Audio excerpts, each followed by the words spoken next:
Gentlemen, this is Ken Carpenter speaking from Washington, D.C. Last Thursday, the Halls of Ivy was presented with the Peabody Award for the most outstanding dramatic achievement in radio. And we are indeed grateful to all of you for the loyal support which has made this a possibility. Ladies and gentlemen, the Halls of Ivy.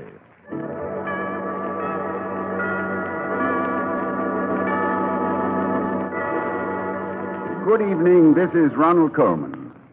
May I add my word of thanks to the George Foster Peabody Committee for this coveted award.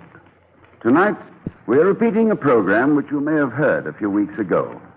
This is in response to an unprecedented demand for this particular script. And it is also a request of the Chamber of Commerce of the United States, before whom we have the honor of appearing tonight at Washington, D.C. And now, may I invite you to join Mrs. Colman and me for the next half hour when our sponsors, the brewers of Schlitz Beer, presents the Halls of Ivy. If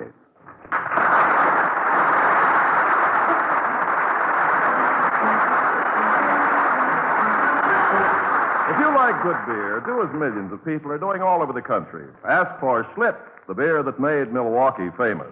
Schlitz tastes so good to so many people that it's the largest selling beer in America. It has to be fine to be first. And now, the Halls of Ivy. We love the halls of ivy that surround us here today, and we will not forget though we be far, far away. Welcome again to Ivy. Ivy College, that is, in the town of Ivy, USA. Like millions of other citizens, the president of Ivy, Dr. William Todhunter Hall, scans each morning paper for some little ray of hope that the world may be tottering on the brink of sanity. As he says to his wife, Victoria, former reigning beauty of the London stage, The loss of perspective, that's what it is. Good. I'm glad that's settled. You're glad? No. Whatever it was you were talking about. You sounded tied up in little bow knots and ragged threads clipped off ready for shipment. Well, I really didn't mean it to sound like that. Conclusive is something I try very hard not to be. It's too easy to wake up thirsting for a hair of the dogma that bit you, or that you bit somebody else with. Yes, well, when you get around to it, dear, I know you'll tell me what you've been talking about. I'm not one of your brain-picking females who won't let you have a private opinion of your own. But, are we getting anywhere with this conversation? A conversation needn't necessarily go anywhere. Now, it's merely one of the pleasant civilized customs which differentiate us from the lower vertebrates. Oh, I thought all animals communicated with each other, upper and lower. Communication is not per se conversation. The disjointed earthworm, they say, is able to establish communication between its two halves. But I doubt if the communion would be studied with quotations from Confucius or Bennett Cerf. I give up. What's with the perspective? What's with the perspective? Now that, my darling, is one of the current locutions which I really abominate. What's with you, Charlie? Make with a joke, Bert. What's with the perspective, William? Oh, this sounds dreadful. But what does make with a perspective? Yeah, well, I'll have to backtrack a little so I can remember what I... Oh, yeah, yes, I remember. In reading the paper, I rather came to the conclusion that the parlous state of the world at this moment is due, in a measure, to a loss of perspective. I bet you have a pretty profound thought there, Doctor. Break it down for your child bride. I'll try. In the present chaotic state of world affairs, it seems to me that if man could step back from himself and take a good look at his own idiocies, he would doubt his senses. There was a time when an artist, to be worthy of the title, had to be a consummate draftsman, thoroughly grounded in composition, line, mass, color, and perspective. It's perhaps symptomatic of our times that in the art of today, perspective, which gives a sense of relative placement, has been relegated to the... isn't that annoying? Just when I was about to make a very significant and penetrating observation. Well, maybe I've just been saved from saying something quite silly. Excuse me, darling. Hello? Dr. Hall speaking. Police station, Dr. Hall. Chief Benson. Oh, good morning, Chief. Now, who's done what to whom, and how much do I need to get him or her out of whatever it is? No case of hoodlumism, Doctor. Disturbing the peace, willful damage to theater property, resisting arrest, and just general obnoxiousness. I suppose it concerns me in some way, or you wouldn't be calling. A couple of your students, Doctor. Oh. Names of Clayton, Dorsey. I'm holding them on an open charge pending your advice, which is usually pretty sound. Thank you, but if there's nothing really vicious or felonious against them, can't you release them in my custody without my coming down there? Sure. It's a little irregular, but who's going to pinch the chief of police? Want me to shag these two lemon heads over to your office, Doctor? Yeah, I know. No, you'd better send them to my house instead. I'd rather keep it on a personal and non-official basis if I can. Thanks for calling, Chief. Sure, Doc. I'm always glad to work with you. You're the best cop on my force. And you never pull your prowl car into an alley, take a nap, and report later that your radio went haywire. Keep me informed, will you? All right. Bye. Goodbye, Chief. You were about to ask, I believe, what's with Chief Benson? But no, so I was going to phrase it a little more carefully, dear. I was going to say, what cooks for the gendarmes? Well, it appears that two of our young men, Clayton and Dorsey by name, have been picked up for malicious mischief, general hoodlumism, and other misdemeanors. Dorsey and Clayton. I suppose that's Potsy Clayton, the track captain. And Dorsey must be the young man who played such a wicked trumpet in the Junior Follies. It's Riff Dorsey. Well, I wonder what got into those two boys. They're not hoodlums. Well, they've evidently given a very workmanlike imitation of it, then. You know, there's been altogether too many instances of this sort lately. A lack of restraint. Oh, good heavens. Can that be them already? Oh, I doubt it. They're not that anxious to confront me. I'll see. Morning, Bill. Oh, good morning, Tom. Come in. Thank You you. don't brighten our threshold often enough. I know you're busy, but must you wait until you have troubles to come and see us? How do you know I bring troubles? Oh, because you dressed in such haste this morning that your left shoestring is untied. Huh? It's incompatible with your usual sartorial dignity. Vicky, put on your most pious expression. We have an ecclesiastical guest. Oh, Mr. Osmore. Oh, hello, Chaplain. Morning, Mrs. Hall. And you don't have to look pious on my account. You're not enough of a hypocrite to get away with it. The Reverend Dr. Mansfield brings me trouble, Victoria, as usual. Troublesome type of guest. Well, this isn't a soul-shattering burden I bring you, Bill. But it's symptomatic, I'm afraid, of a bad and worsening condition. Worsening? Is there such a word? Oh, yes. It's legitimate. Especially now, having had the baptismal blessing of the church. What's the disturbing condition, Tom? And sit down, man, sit down. Yeah, I guess I'd better, at least long enough to tie my shoe. Been hearing anything about some of our boys roughing up the town, Bill? Yes, a couple of reports last week, which I dismissed as isolated, coincidental, and unimportant. After all, you can't have as many muscular and restless young men gathered in one place as we have without the safety valve hissing a little. And then this morning... Yes, this morning, Police Chief Benson called. It seems that a couple of our boys have passed the safety valve stage and are threatening the main boilers. Serious hoodlumism, apparently. Exactly. It's more or less in my province as the theoretical spiritual advisor of these students, but it spills over into your territory, too. After all, you're the head of the tong. I'm just a hatchet man with a prayer book. At least when you throw the book at them, Chaplain, it's the right book. Yes, it wouldn't hurt if the Book of Common Prayer were a little more common. Well, I'm glad to hear you say so, Bill. I never considered you a very religious man. Oh, then you better reconsider, Chaplain. A religious man is an ambiguous term, Tom. If you mean, am I religious in the matter of strict church attendance, in the regular observance of form and ritual, of partiality to a nominal group, I'm afraid I must disappoint you. Well, that's what I was... However, if you mean, am I religious in the larger sense of being reverently aware that love and honor and truth and beauty could not have created themselves, well, then you'll find no more devout parishioner than myself. How'd you like to swap jobs? No. You're a better preacher than I am. Yeah, well, he can't do it, Chaplain, on account of the collar buttoning in the back, and I gave him some lovely neckties for Christmas.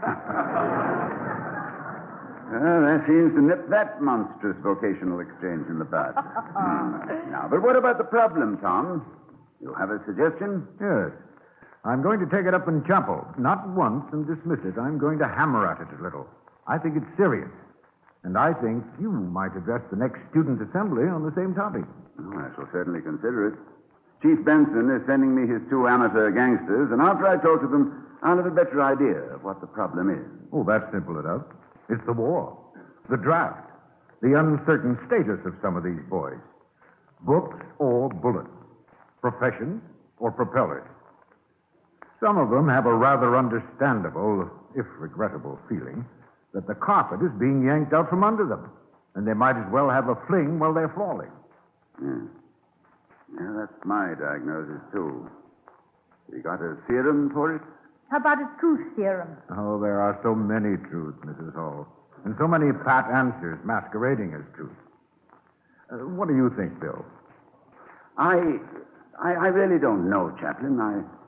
I'd like to have a wise answer at hand, but this problem is so basic that neither you nor I must rush into the trap of glib and shallow assurance. But being basic, I think it comes down to a matter of character.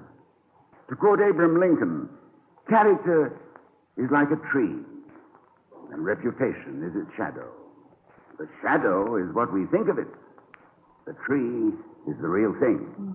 And you think these boys have been looking for birds' nests in the wrong tree? No, not necessarily. No, but I think they might be barking up the wrong shadow.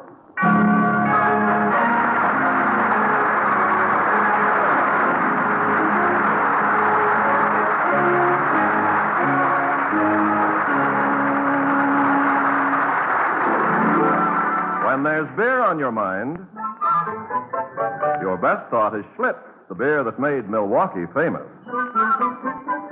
More people like the taste of Schlitz than any other beer. That's why Schlitz is the largest selling beer in America. The other day, the Schlitz people received a letter in which the writer said he'd heard on the radio that Schlitz produces 5 million bottles and cans of beer per day. He seemed to think that this was an unbelievable amount of beer to put out in one day and wondered if his ears were playing tricks on him. They weren't. While the production of Schlitz varies from day to day, the average is well over 5 million cans and bottles of beer daily. Now, this is a record even for Schlitz, the largest selling beer in America. However, the fact of leadership is not nearly so important as the reason behind it. The reason Schlitz is first in sales is because it tastes so good to so many people. We think you like Schlitz best, too. It has to be fine to be first.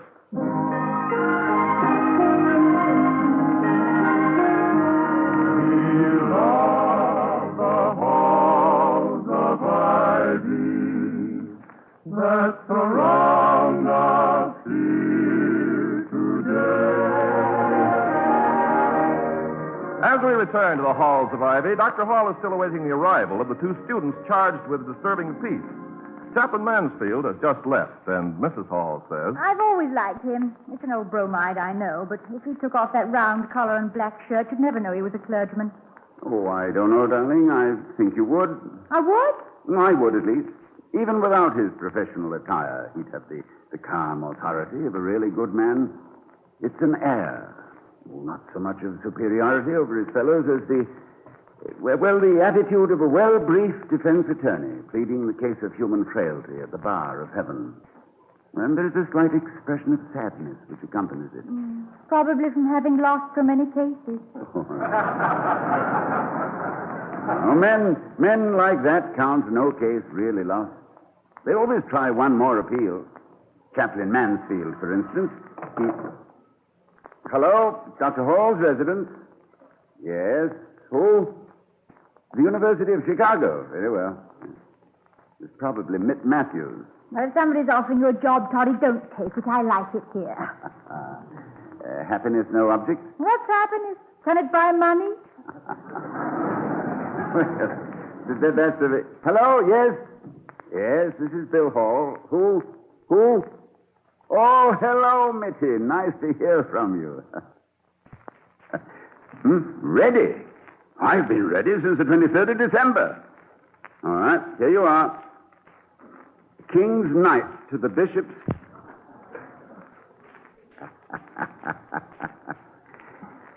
Nasty shock, wasn't it, old man? Well, just keep telling yourself that it's only a game and someone has to lose. Yeah. Nice to hear from you, Mitty, finally. And call me again anytime. Any time of the pawn or night. Yeah. Goodbye. Mitty? Yes, Mitty M. Matthews of the University of Chicago. He's just published a monumental dictionary of Americanisms. It's no wonder that he hasn't had time to play chess by telephone. From your conversation, I gather you have him beaten. Oh, on the contrary, my dear, I don't think I have an oriental opportunity. Translation, Chinaman's charm. Yes. You see, Mitty is... What's the matter? I forgot to tell you, we're having another visitor besides the two young hoodlums. Oh, shall I bake a cake or just powder my nose? Who is it? It's Champ Waterford. Oh, not the big automobile dealer. Yes. I want Waterford here by chance when the boys arrive. The things that happen by chance around here. Oh, that'll be Waterford, I expect. I'll let him in. Hello, Champ. Hello, Dr. Hall. Come in. Well, how are you, Doctor? And what's this all about? I gather it's some kind of an emergency. Oh, just a minor one, and thank you for responding so promptly. I don't think you've met my wife. Have you, Victoria Champ Waterford? Hello, Mr. Waterford. I'll be honest. Our left rear tire has one foot in the retread department. Well, I don't think I'm here on a car deal, Mrs. Hall, but if I am, your honesty gets you a small discount. I run into honesty so seldom that I lose all my business sense. We should, as the saying goes, achieve such longevity. Yeah. Live so long. Yes.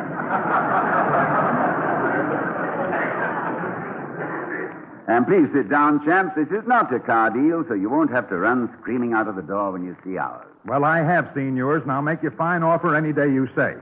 It'll be a pleasure to do business on a non-larceny basis. To whom's larceny are you referring? It doesn't sound quite right, does it? To whom's larceny? No. Whom's larceny? The larceny of whom's? To whose larceny? Yes. Are you referring? Well, my customers, naturally. The only time I'm guilty of chiseling is when some sweet old lady who swears she only used her 900,000-mile Essex to go down to the corner and mail letters tries to sell me a car with molasses and ground cork in the transmission, old rags in the casings, and a radiator plugged with 6 packages of bubble gum. I suppose people do consider an automobile dealer as a lawful prey, a legitimate victim. Doctor, you'd be surprised. People who'd walk back 10 blocks in a blizzard to give a newsboy the proper change, that wouldn't cop a 2-bit ashtray from an $80 a day hotel suite, those same people will look an automobile dealer square in the eye and tell the most horrible lies about a trade-in. There ought to be a sign over the door of every auto agency. Abandon truth, all ye who enter here. Yeah, and you'd be surprised at the yee-hoos we do get in here. But, hey, I'm talking too much. Well, champ, this is not an automobile deal. Well, then what is it? Mr. Waterford and I neither of us seems to know. Well, it was not my intention to maintain a dramatic silence and then reveal all on page 265. No, I was just waiting for the conversation to die down. With a considerate lying here with rigor mortis setting in. Very well. I guess you know all about Champ Waterford here, Vicky. Well, certainly. You can't pick up a newspaper around here without seeing his slogans. See Champ Waterford, the dealer that lets you shuffle the deck. Don't be a chump, see the champ. Champ Waterford, everybody's motor-in-law. Oh, now, wait, that's enough. I never thought it was as corny as you're making it sound. Well, if corn can make you $2 million, that must be the grain I've been going against.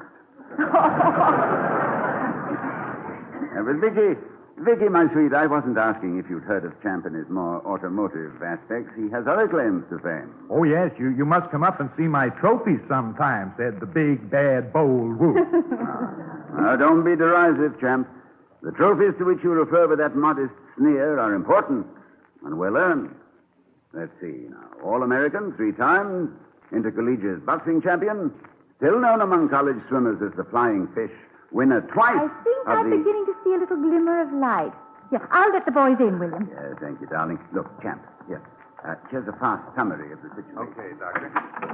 Hello, boys. Hello, Mrs. Hall. Monsieur Dorsey and Clayton, I believe. Yes, ma'am. I'm Dorsey, Mrs. Hall. Riff Dorsey, well, you play the trumpet like an angel. And you're Potsy Clayton, That's right. a very fast man in a track suit and also in getting into trouble, it seems. Yeah, well, come on, boys, come in.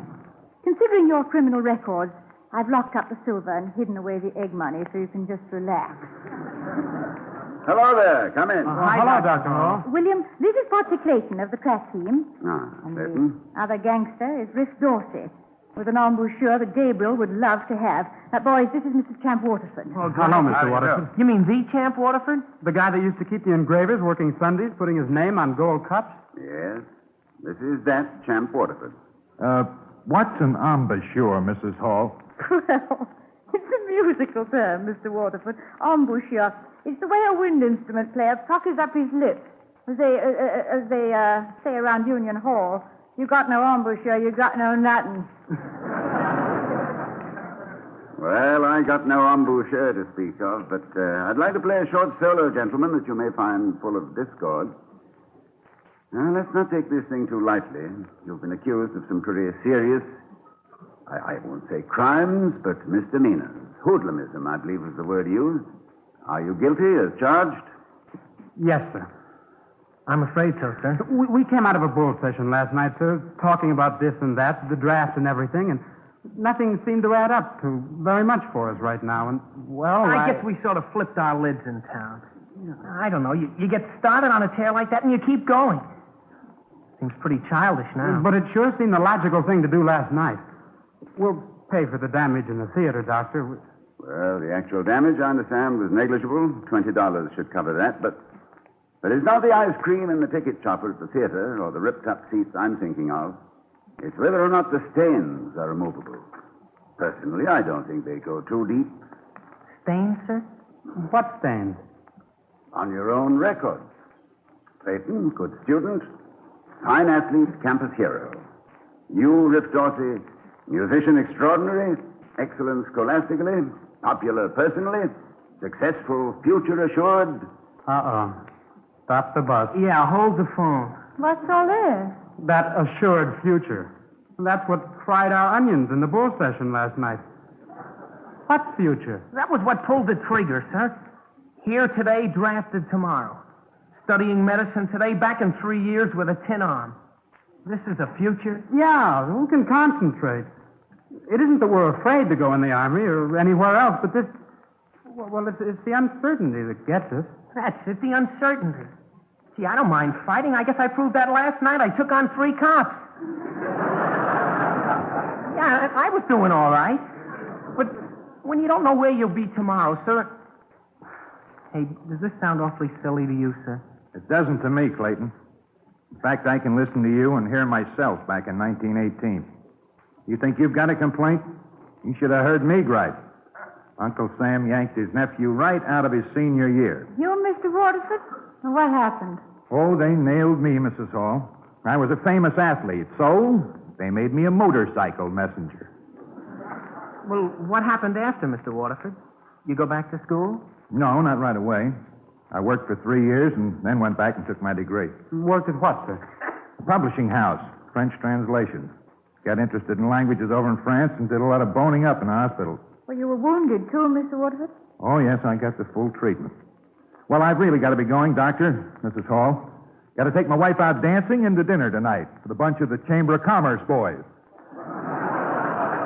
National Restaurant Week, you know.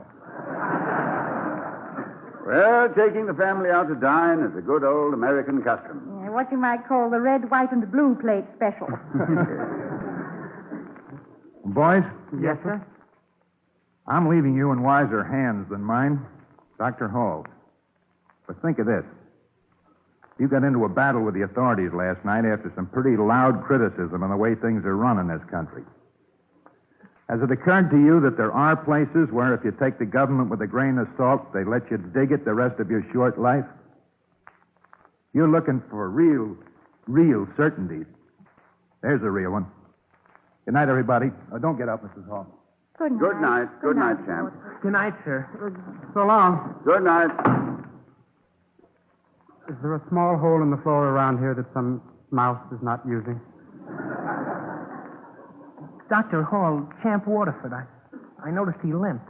Was that from... Oh, yes. Yes, his left leg is aluminum. He's taking his wife dancing tonight. I can see why he's always been a champ. We're champs, too, with a little variation in the spelling. Dr. Hall, Riff and I'm sorry we caused so much trouble. I guess we looked a little more important to ourselves than we really are. Dr. Hall, would you like to give us each a few swift kicks before we go? No, Riff, no. The world will be my deputy in the pants-kicking department. You'll get plenty. And I'm glad Champ Waterford happens to be here tonight. Catching cold, Victoria? No, not cold. Just on. Well, as I was saying, gentlemen, Champ Waterford, by simply being what he is, says far better than I could that it's hard to find certainty. If the world could but step back and look at its own idiocies, it would... Where have I heard that phrase? From you at breakfast, dear. Oh, yes. Well, anyway, gentlemen, to switch metaphors in the middle of a thought, space travel being so far undeveloped by humans, we are forced to live together on one small planet. More confining than that, we each have to live with ourselves. I think that's the main thing you have to remember. That when you live with yourself, you have a roommate in very crowded quarters. So, mind your manners.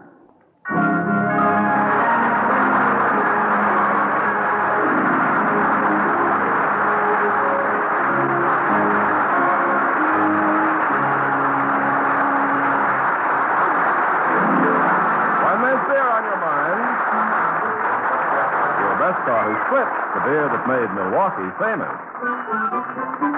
More people like the taste of Schlitz than any other beer. That's why Schlitz is the largest selling beer in America.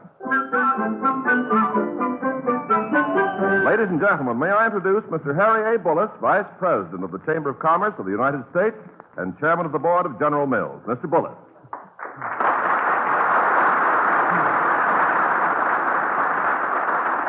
The applause of this 39th annual dinner audience here in the Mayflower Hotel is more eloquent than anything I might say.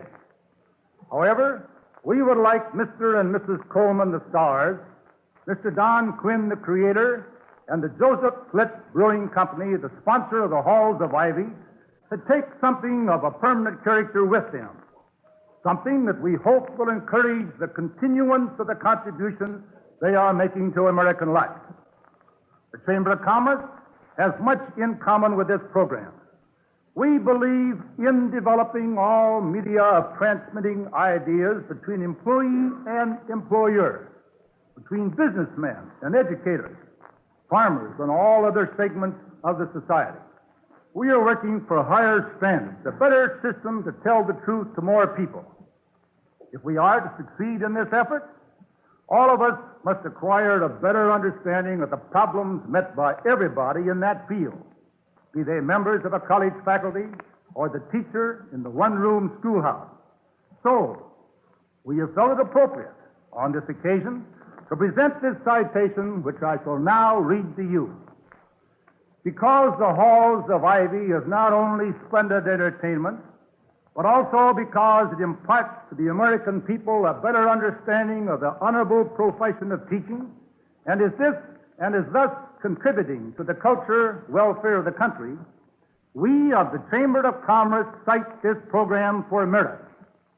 Mr. and Mrs. Colman and Mr. Quinn, won't you please come forward and receive this citation? Thank you very much. Thank you, Mr. Bullis. Thank you.